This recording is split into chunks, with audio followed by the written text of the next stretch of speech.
Assalomu alaykum, hurmatli o'quvchilar, xormeylar. Charchamayapsizlarmi? Bugun going to haqida gaplashamiz. Demak, bu tartib bo'yicha 14-dars. Going to nima?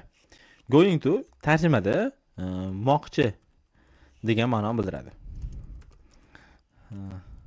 Degani bo'lib deylik. Degani bo'lib, moqchi degani bo'lib, kelajakda rejalashtirilgan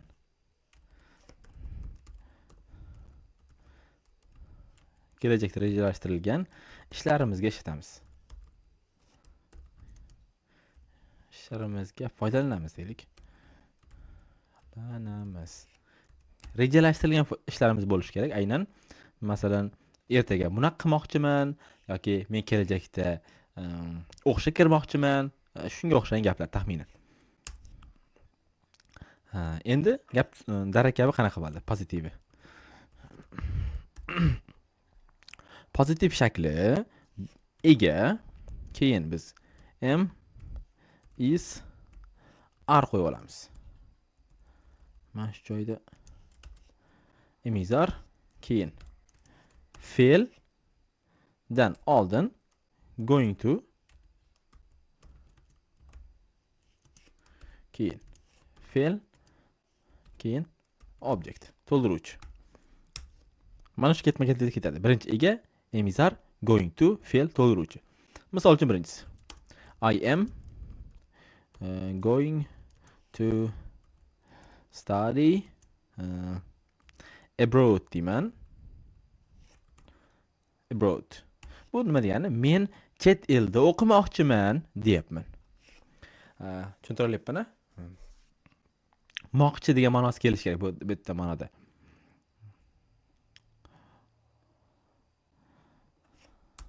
Yokida u ertaga ovqat pishirmoqchi deymiz. She is going to ovqat pishirmoq bu cook. He's going to cook tomorrow.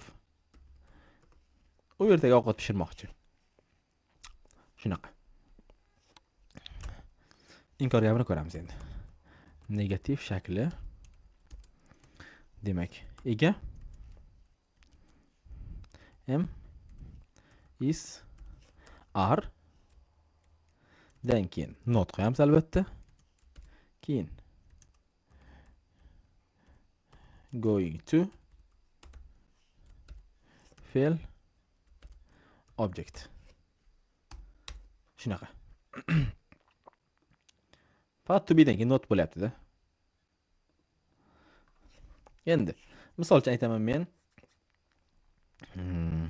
ertaga uxlamoqchi emasman deyman. Yo, mana bunaqa deylik, ertaga maktabga bormoqchi emasman deyman.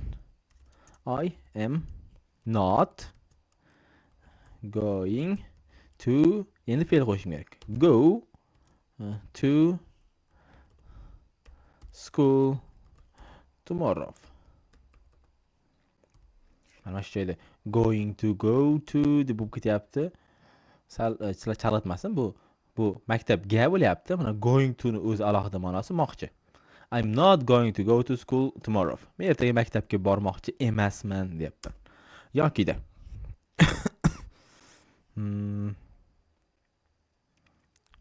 nima desam bo'ladi? U ertaga uxlamoqchi emas deymiz. U ertaga o'ynamoqchi emas deylik. He is not playing football.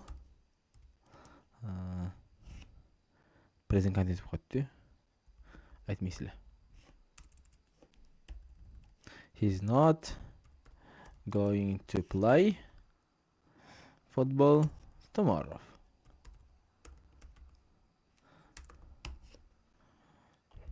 U ertaga futbol o'ynamoqchi emas deyapmiz. Endi savol gapi qanaqa bo'ladi? Question. Birinchi emizar am yoki is yoki are. Keyin ega, keyin going to, fe'l, object.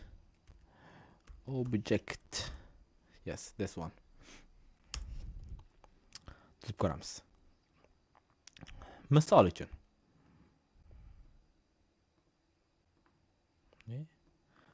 Sorry, my bad. Aytaylik, sen